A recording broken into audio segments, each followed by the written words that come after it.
नमस्कार दोस्तों, स्वागत है आपका आज के मुख्य समाचार में, जिसमें सबसे पहली बड़ी खबर बिहार के विधानसभा चुनाव से, जहां पर चिराग पासवान ने सीएम नीतीश पर फिर साधा निशाना। कहा सोशल डिस्टेंसिंग के साथ जेडीयू की सभा हो सकती है, लोजपा की नहीं। तो दोस्तों यहां पर सभा को लेकर के भी विवाद चल रहा है, जिसके बाद एनडीए में फूट के संकेत सामने आ रहे हैं। इसी के साथ दूसरी बड़ी खबर में आपको बताएंगे कि बिहार में कोरोना का संक्रमण, फिर भी सरकार चुनाव कराने पर आमादा।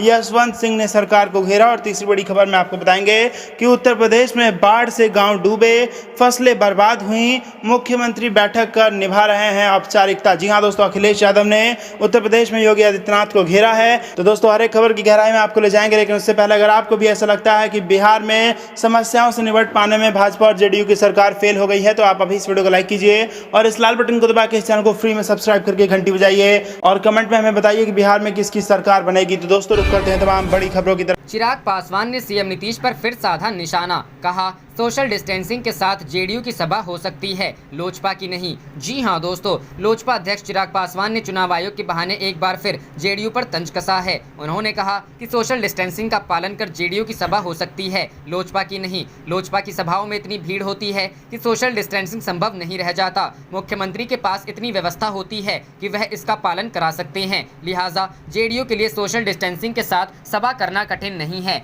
चिराग पासवान मीडिया कर्मियों से दिल्ली में बात कर रहे थे। चुनाव आयोग द्वारा राजनीतिक दलों के सुझाव पर गाइडलाइन जारी करने के बारे में पूछने पर उन्होंने कहा कि मेरी पार्टी ने आयोग में अपना पक्ष रख दिया है। वर्तमान परिस्थिति बिहार में चुनाव कराने लायक नहीं है। कोरोना का संकट बढ़ता जा रहा है, ऐसे में सोशल डिस्टेंसिंग से सभा करना लोजपा के लिए कठिन है। उन्होंने कहा कि पटना में इस बार पार्टी नेताओं की बैठक में इसका पालन कराना कठिन हो रहा था। जमुई क्षेत्र में भी सभा में काफी भीड़ जुट गई। लोजपा की जहां भी सभा होती है काफी लोग जमा होते हैं, ऐसे में सोशल डिस्टेंसिंग कठिन है। एनडीए को कॉमन मिनिमम प्रोग्राम बनाना चाहिए। लोजपा अध्यक्ष चिराग पासवान ने अंग्रेजी अखबार इंडियन एक्सप्रेस को दिए एक इंटरव्यू में कहा कि एनडीए के 3 पार्टियां अगर एक साथ चुनाव लड़ने जा रही हैं तो एजेंडा भी तीनों का होगा। बिहार में अब किसी एक व्यक्ति का एजेंडा नहीं चलने वाला है। एनडीए को मिल बैठकर एक कॉमन मिनिमम प्रोग्राम बनाना होगा, वह भी चुनाव से पहले। उन्होंने कहा कि अभी ये तय नहीं हुआ तो चुनाव के बाद तो तय ही नहीं होगा। उन्होंने कहा कि बिहार में एनडीए या ऐसे किसी गठबंधन की सरकार बनेगी जिसमें लोजपा शामिल होगी तो कॉमन मिनिमम प्रोग्राम के आधार पर बनेगी और चलेगी। बाढ़ और कोरोना संकट पर नीतीश सरकार पर हमलावर उठाए सवाल।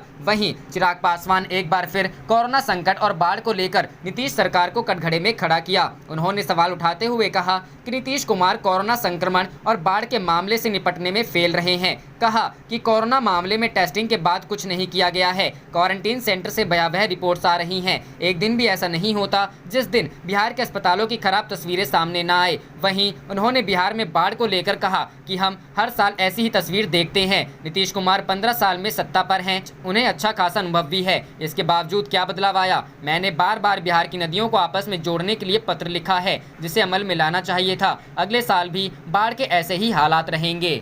रुख करते हैं अगली खबर की तरफ। बिहार में कोरोना का संक्रमण, फिर भी सरकार चुनाव कराने पर आमदा। यशवंत सिन्हा। जी हां दोस्तों, बदलो बिहार बनाओ बेहतर बिहार कार्यक्रम के तहत यूडीए संयोजक एवं पूर्व केंद्रीय मंत्री यशवंत सिन्हा ने बक्सर अतिथि गृह में पत्रकारों को संबोधित करते हुए कहा कि बिहार में कोरोना का संक्रमण है, फिर भी सरकार चुनाव कराने पर आमदा है। संक्रमण के समय यदि चुनाव होता है तो हर मतदान केंद्र संक्रमण केंद्र बन जाएगा। चुनाव की तिथि बढ़ाने की मांग की गई है, लेकिन चुनाव आयोग अब निष्क्रिय हो चुका है। सब कुछ गृह मंत्री और सरकार तय कर रही है। पूर्व केंद्रीय मंत्री ने कहा कि सरकार का फैसला अजीबोगरीब है। 6 सितंबर तक किसी भी तरह का चुनावी कार्यक्रम नहीं होगा, लेकिन राज्य में चुनाव समय पर होगा। उन्होंने कहा कि वर्चुअल कार्यक्रम पैसे वालों के लिए है। वर्चुअल कार्यक्रम के माध्यम से नेता अपनी बात जनता तक पहुंचा रहे हैं, लेकिन जनता की बातों को सुन नहीं रहे हैं, जबकि चुनाव संवाद तो दो तरफा होता है। यशवंत सिन्हा ने कहा कि बिहार की जनता कराह रही है। यहाँ 15 साल बनाम 15 साल के तर्क में पक्ष विपक्ष फंसा हुआ है, जबकि हमें एक बेहतर बिहार चाहिए। पिछले 15 सालों में रोजगार, स्वास्थ्य, शिक्षा, कृषि, कानून व्यवस्था की स्थिति बदहाल हुई है। अस्पतालों की स्थिति खराब है। भ्रष्टाचार चरम पर है। पूर्व केंद्रीय मंत्री ने कहा कि ऐसे में हम बेहतर बिहार बनाने के लिए हम बुद्धिजीवियों से सुझाव ले रहे हैं। अपराध मुक्त बिहार के लिए अपराधियों को बिहार से बाहर करना होगा। यूडीए में भ्रष्टाचारियों का स्वागत नहीं है। उन्होंने कहा कि बेहतर बिहार के लिए शिक्षा, स्वास्थ्य, कृषि सबका एक विजन डॉक्यूमेंट्री तैयार किया जा रहा है। यूडीए 5 सालों में एक बेहतर बिहार देना चाहता है। रुख करते हैं अगली खबर की तरफ। उत्तर प्रदेश में बाढ़ से गांव डूबे, फसलें बर्बाद, मुख्यमंत्री बैठक कर निभा रहे औपचारिकता। अखिलेश। जी हां दोस्तों, समाजवादी पार्टी के राष्ट्रीय अध्यक्ष एवं पूर्व मुख्यमंत्री अखिलेश यादव ने बुधवार को कहा कि उत्तर प्रदेश में गांव बेहाल है। कई जनपदों में नदियों में उफान से गांव के गांव डूब गए हैं, फसलें बर्बाद हो गई हैं। इससे पहले किसान ओलावृष्टि, अतिवृष्टि का शिकार हो चुका है। उसे अपनी चौपट फसलों का अभी तक मुआवजा भी नहीं मिला है। उन्होंने कहा कि पशुधन का नुकसान अलग से हुआ है। जब चारों और तबाही मच गई है तब मुख्यमंत्री राज्य के जिलाधिकारियों से बैठक कर महज औपचारिकता निभाने की खानापूर्ति कर रहे हैं। सपा अध्यक्ष ने कहा कि प्रदेश में बाढ़ के कारण हजारों हेक्टेयर जमीन में लगी करोड़ों की फसल बर्बाद हो गई है। कई लोगों की मौतें हो चुकी हैं। पलिया कलां में शारदा नदी, तूती पार एल्गिन ब्रिज और अयोध्या में सरयू खतरे के निशान से ऊपर बह रही है। लोग बंधों और सड़कों के किनारे शरण लेकर पड़े हैं। उनकी कोई सुध लेने वाला नहीं है। सरकार से कोई राहत नहीं मिल पा रही है। न मिट्टी का तेल, न खाने पीने की सामग्री, नहीं दवाएं और सिर छुपाने के लिए प्लास्टिक या तिरपाल भी मुहैया नहीं कराया जा रहा है। उन्होंने कहा कि बहराइच के 85 गांवों में पानी भरा है। 25 दिनों से बाढ़ग्रस्त इलाकों में लोग फंसे हुए हैं। किसान कहते हैं कि पशुओं के चारे में सांप छुपे बैठे हैं, इसलिए पशुओं को भी चारा नहीं दे पा रहे हैं। बाराबंकी के गणेशपुर चहलारी घाट तटबंध पर 55 वर्षीय पिता 12 वर्षीय पुत्र को बचाने में नदी में डूब गया। पीएससी की फ्लड कंपनी से मदद मांगने पर जवाब मिला, स्टीमर में तेल नहीं है। बाराबंकी में खेत खलिहान सब जलमग्न हैं। राहत में सड़े आलू दिए गए हैं। गाजियाबाद में पानी चौकी तक में घुस गया। हापुड़ में 30 किलोमीटर तक पानी ही पानी दिखाई दे रहा है। श्रावस्ती में राप्ती नदी उफान पर है। गोंडा में घाघरा नदी की बाढ़ में सैकड़ों गांव फंसे हैं। करनैलगंज में 2000 की आबादी इसकी चपेट में है। बहराइच में सरयू नदी उफान पर है, जिससे 70 गांव डूब गए हैं। देवरिया में हजारों बीघा जमीन पानी में डूब गई है। कासगंज में बाढ़ से भारी नुकसान हुआ है। बस्ती में सरयू नदी का कहर है। आजमगढ़ में तमाम मकान जल भराव से गिर गए हैं। रहने का ठिकाना नहीं है। पशु भी चारे के अभाव में मर रहे हैं। खेती चौपट है। धान एवं गन्ना की फसल बर्बाद हो गई है। आदमी व पशु बीमार पड़ रहे हैं। उनकी चिकित्सा दवा की कोई व्यवस्था नहीं है। इस सबसे सरकार बेपरवाह है। गांव की बैदहाली में भी भाजपा सरकार अपना राजनीतिक स्वार्थ साधन करने से नहीं चूक रही है। यह संवेदन शून्यता की पराकाष्ठा है। रुख करते हैं अगली खबर की तरफ। मुख्यमंत्री गहलोत कल करेंगे इंदिरा रसोई योजना की वर्चुअल लॉन्चिंग। अब 8 रुपए में मिलेगा भरपेट स्वादिष्ट भोजन। जी हां दोस्तों, गरीब, मजदूर और जरूरतमंद लोगों को 2 वक्त का भोजन उपलब्ध कराने की प्रदेश की अशोक गहलोत सरकार की महत्वाकांक्षी इंदिरा रसोई योजना का आगाज कल से होगा। मुख्यमंत्री अशोक गहलोत कल 20 अगस्त को पूर्व प्रधानमंत्री राजीव गांधी की जयंती पर योजना को लॉन्च करेंगे। पिछली भाजपा सरकार के समय प्रदेश में अन्नपूर्णा रसोई योजना शुरू की गई थी। इस योजना के तहत शहरों में मोबाइल वैन के माध्यम से लोगों को खाना खिलाया जाता था, लेकिन परोसे जाने वाले खाने की गुणवत्ता और भुगतान संबंधी कई खामियों के चलते प्रदेश की मौजूदा अशोक गहलोत सरकार ने यह योजना बंद कर दी। नए सिरे से योजना लागू करने से पहले आईएएस अधिकारियों के एक दल को अलग अलग राज्यों में भेजा। इस दल ने चेन्नई की अम्मा रसोई योजना की सबसे उपयुक्त माना। इसी योजना की तर्ज पर पूर्व प्रधानमंत्री राजीव गांधी की जयंती पर कल 20 अगस्त प्रातः 11 बजे मुख्यमंत्री अशोक गहलोत देश की पहली महिला प्रधानमंत्री इंदिरा गांधी के नाम पर इंदिरा रसोई योजना की वर्चुअल लॉन्चिंग करेंगे। इस दौरान मुख्यमंत्री अशोक गहलोत योजना के लाभार्थियों से ऑनलाइन संवाद भी करेंगे। इसके लिए जयपुर, जोधपुर, कोटा, सिरोही, बांसवाड़ा, श्री गंगानगर और राजसमंद जिले की एक रसोई चिन्हित की गई है।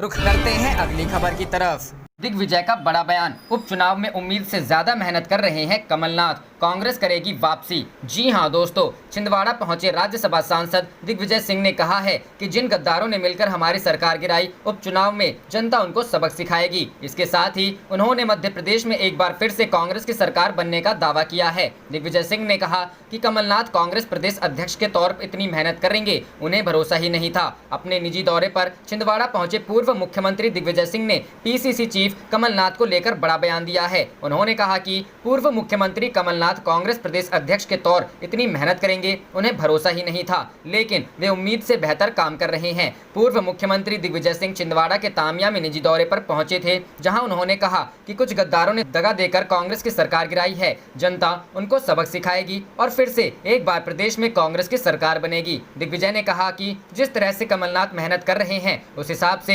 एक बार फिर कांग्रेस सत्ता में वापसी करेगी। दिग्विजय सिंह ने कहा है कि शिवराज सरकार निजी दुकानदारों से खाद बिकवा रही है, जबकि खाद सप्लाई का काम मेरी सरकार में सहकारी समितियों से होता था, तो कालाबाजारी नहीं थी। निजी दुकानदारों की वजह से खाद की कालाबाजारी बढ़ रही है। सरकार को फिर से सहकारी समितियों से खाद बिकवानी चाहिए। सीएम शिवराज पर तंज कसते हुए उन्होंने कहा कि कमलनाथ सीएम थे तो प्रदेश में उद्योगपति इन्वेस्टमेंट करने का मन बना रहे थे, लेकिन अब शिवराज पर किसी को भरोसा नहीं है, इसलिए उद्योग आने की बजाय जा रहे हैं। शिवराज सिर्फ घोषणा करते हैं, अमल करे तब देखा जाएगा। रुख करते हैं अगली खबर की तरफ। पीएम केयर्स फंड विवाद, कांग्रेस ने कहा आखिर ब्यौरा देने में डर क्यों रही मोदी सरकार। जी हां दोस्तों, पीएम केयर्स फंड को लेकर कांग्रेस मोदी सरकार पर लगातार हमला बोल रही है। इसी मुद्दे पर सरकार को घेरने पार्टी के मुख्य प्रवक्ता रणदीप सुरजेवाला ने ट्वीट कर बड़ा हमला बोला है। हालांकि सुप्रीम कोर्ट ने साफ कर दिया है कि यह राष्ट्रीय आपदा राहत कोष से अलग है। यह सरकार तय करती है कि किसे किस तरह से मदद करनी है। ऐसे में पीएम केयर्स फंड की रकम राष्ट्रीय आपदा राहत कोष में स्थानांतरित करने की मांग नहीं मानी जा सकती है।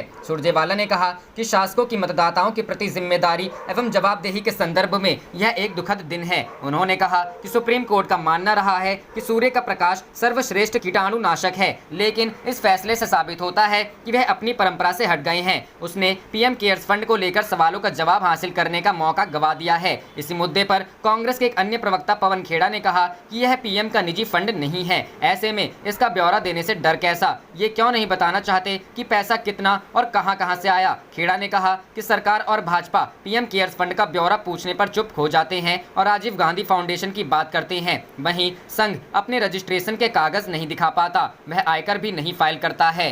रुख करते हैं अगली खबर की तरफ। उत्तर प्रदेश में यूरिया की कालाबाजारी चरम पर, कांग्रेस ने 21 अगस्त को प्रदेश भर में विरोध का किया ऐलान। जी हां दोस्तों, उत्तर प्रदेश में चल रही यूरिया की खुलेआम कालाबाजारी और इस वजह से इसकी किल्लत के खिलाफ राज्य कांग्रेस ने सड़क पर उतरने का ऐलान किया है। उत्तर प्रदेश कांग्रेस ने कहा कि प्रदेश में व्याप्त यूरिया की दिक्कत मुख्य रूप से सरकार द्वारा प्रायोजित एक संकट है। इसके खिलाफ कांग्रेस 21 अगस्त को प्रदेश व्यापी प्रदर्शन करेगी। प्रदेश कांग्रेस अध्यक्ष अजय कुमार लल्लू ने कहा, प्रदेश में जिस तरह से सहकारी समितियों से यूरिया खाद गायब कर दी गई है, उससे साफ होता है कि प्रदेश में यूरिया की कालाबाजारी सरकार संरक्षण में की जा रही है। सरकार समर्थित बिचौलियों ने प्रदेश में यूरिया संकट पैदा करके किसानों को बर्बाद करने का जो षड्यंत्र रचा है, वह इस आपदा काल में किसानों की कमर तोड़ने का काम कर रही है। कोरोना आपदा, बाढ़ और ओलावृष्टि से पहले ही किसान टूट गया है। इसके खिलाफ कांग्रेस पार्टी 21 अगस्त को प्रदेश व्यापी प्रदर्शन करेगी। अजय कुमार लल्लू ने कहा, योगी सरकार सहकारी समितियों को नष्ट करने का कुचक्र रच रही है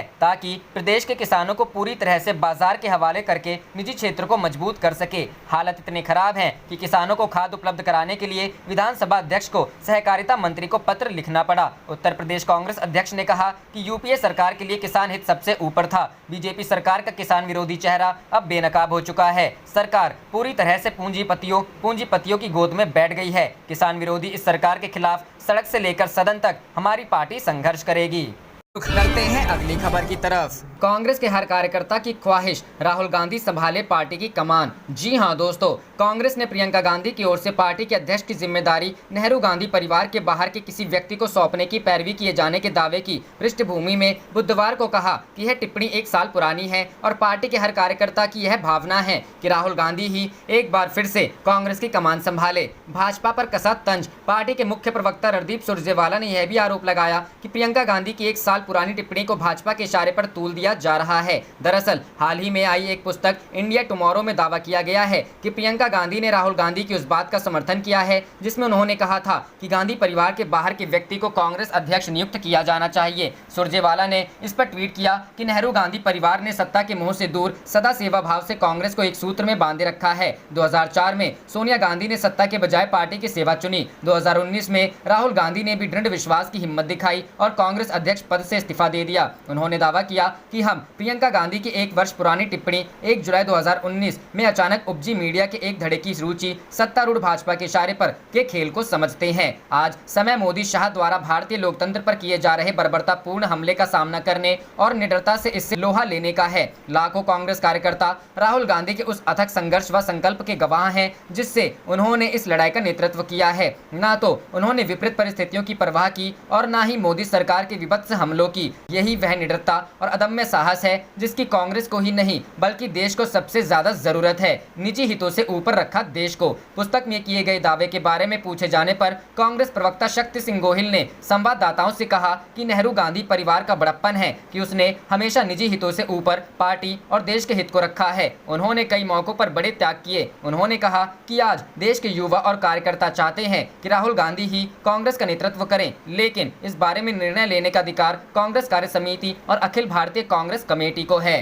रुख करते हैं अगली खबर की तरफ। अनलॉक 3, दिल्ली सरकार ने होटल खोलने की दी इजाजत, जिम रहेंगे बंद। जी हां दोस्तों, दिल्ली की केजरीवाल सरकार ने अनलॉक 3 के तहत होटल खोलने की इजाजत दे दी है। हालांकि जिम खोलने पर रोक जारी रहेगी। सरकार ने ट्रायल पर साप्ताहिक बाजारों को भी मंजूरी दी है। दिल्ली डिजास्टर मैनेजमेंट अथॉरिटी की बैठक में ये फैसले लिए गए। बता दें कि केंद्र सरकार द्वारा अनलॉक 3 में छूट देने के बाद केजरीवाल सरकार का होटल और साप्ताहिक बाजार खोलने का प्रस्ताव उपराज्यपाल अनिल बैजल ने खारिज कर दिया था। उप मुख्यमंत्री मनीष सिसोदिया ने केंद्रीय गृह मंत्री अमित शाह को पत्र लिखकर उपराज्यपाल को अपना निर्णय वापस लेने के निर्देश देने का अनुरोध भी किया था। अमित शाह को लिखे पत्र में उप मुख्यमंत्री मनीष सिसोदिया ने कहा था कि दिल्ली में कोरोना के मामले लगातार कम हो रहे हैं, स्थिति नियंत्रण में है, जबकि यूपी और कर्नाटक जहां लगातार मामले बढ़ रहे हैं वहां पर होटल और साप्ताहिक बाजार खुले हुए हैं। मनीष सिसोदिया ने कहा कि यह समझ से परे है कि जिस राज्य ने कोरोना नियंत्रण में बेहतर काम किया उसे अपने कारोबार बंद रखने के लिए क्यों बाध्य किया जा रहा है। उप मुख्यमंत्री ने लिखा था कि दिल्ली का 8% कारोबार और रोजगार होटल नहीं खुलने के कारण ठप पड़ा है। साप्ताहिक बाजार बंद रहने से 5 लाख परिवार पिछले 4 महीने से घर पर बैठे हैं। आर्थिक नुकसान झेलने वाले शहर के तमाम व्यापारी संगठन और होटल एसोसिएशन ने भी उपराज्यपाल अनिल बैजल के फैसले को लेकर नाराजगी जाहिर की थी। संगठन ने अनिल बैजल को पत्र लिखकर मांग की थी कि दिल्ली में होटल और साप्ताहिक बाजारों को खोलने की इजाजत दी जाए। दिल्ली सरकार ने अनिल बैजल को अपने फैसले पर पुनर्विचार करने का अनुरोध कर दोबारा प्रस्ताव भी भेजा था। करते हैं अगली खबर की तरफ।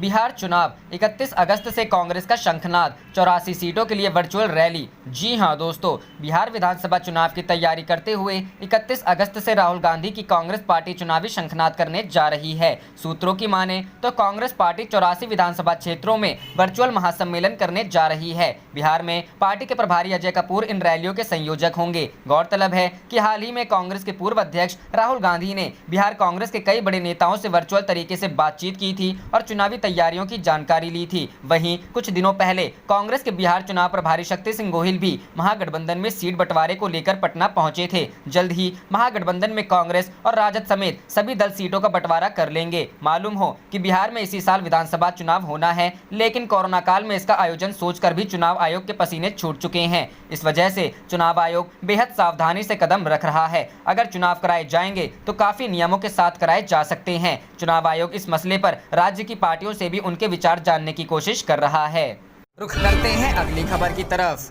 हार जीत की परवाह किए बिना बाढ़ पीड़ितों की मदद कर रही राजद, दुबके बैठे हैं नीतीश कुमार, तेजस्वी यादव। जी हां दोस्तों, बिहार विधानसभा में नेता प्रतिपक्ष एवं राजद नेता तेजस्वी यादव इन दिनों बाढ़ और कोरोना महामारी को लेकर बिहार सरकार पर हमलावर हैं। तेजस्वी यादव ने मंगलवार को ट्वीट के माध्यम से बताया कि वे धूप छांव की परवाह किए बिना बाढ़ पीड़ितों के बीच पहुंच रहे हैं। साथ ही तेजस्वी यादव बाढ़ पीड़ितों की हर संभव मदद भी कर रहे हैं। वहीं उनका कहना है कि वे इस दौरान विधानसभा चुनाव को लेकर हार जीत की भी चिंताएं भी नहीं कर रहे हैं। तेजस्वी यादव ने कहा कि इस समय में बिहार के 16 जिलों में करीब 85 लाख लोग बाढ़ से बुरी तरह त्रस्त हैं। इस सब के बाद भी सीएम नीतीश कुमार साए हुए हैं। वहीं उन्होंने बाढ़ राहत के नाम पर खुली लूट मची होने के आरोप भी लगाया है। वहीं तेजस्वी यादव ने कहा कि प्रशासन भी कोरोना महामारी के भय से दुबका हुआ है। तेजस्वी यादव ने अन्य ट्वीट में कहा कि बिहार की नीतीश सरकार कुंभकर्णी निंद्रा में है। लाखों बाढ़ प्रभावितों की बिहार सरकार को कोई चिंता नहीं। वहीं उन्होंने कहा कि हमारे बार बार टोकने पर महज एक दिन सीएम नीतीश कुमार रस्म अदायगी के लिए हेलीकॉप्टर से घूम आए, लेकिन सीएम नीतीश नीतीश कुमार ने बाढ़ पीड़ितों के लिए जमीनी स्तर पर कुछ राहत व मदद नहीं की है।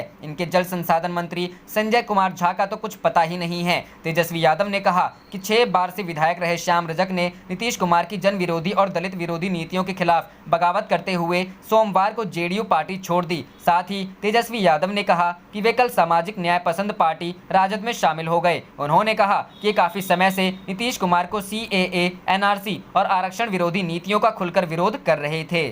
करते हैं अगली खबर की तरफ। बिहार चुनाव के लिए 3 दिन के अंदर विस्तृत गाइडलाइन जारी करेगा आयोग। जी हां दोस्तों, कोरोना संकट के बीच बिहार में अगले कुछ महीने के अंदर विधानसभा चुनाव होने हैं और इसके लिए राजनीतिक दलों ने अपनी तैयारी शुरू भी कर चुके हैं। इस बीच चुनाव आयोग बिहार चुनाव के लिए अगले 3 दिन के अंदर गाइडलाइन तैयार कर देगा। चुनाव आयोग ने जानकारी दी है कि विधानसभा चुनाव प्रचार को लेकर आगामी 3 दिनों में विस्तृत और व्यापक गाइडलाइन जारी कर दी जाएगी। यह चुनाव ऐसे समय हो रहा है जब देश कोरोना संकट से त्रस्त है। कोरोना संकट के बीच होने वाले आगामी चुनावों को लेकर आज चुनाव आयोग में बैठक हुई, जिसमें आयोग ने राजनीतिक दलों की ओर से भेजे गए सुझावों पर विचार किया। साथ ही राज्यों और केंद्र शासित प्रदेशों के मुख्य चुनाव अधिकारियों की ओर से भेजे गए सुझावों पर भी विचार किया गया। चुनाव आयोग ने कहा कि सभी तरह के सुझावों पर विचार करने के बाद अगले 3 दिनों के अंदर चुनाव को लेकर विस्तृत गाइडलाइन जारी कर दी जाएगी। आयोग ने चुनाव होने वाले राज्यों के चुनाव अधिकारियों को यह भी निर्देशित किया कि कोरोना संकट को देखते हुए स्थानीय परिस्थितियों के मुताबिक चुनाव के दौरान विस्तृत योजना बनाए। आप देख रहे थे आपका अपना चैनल जय हिंद जय भारत।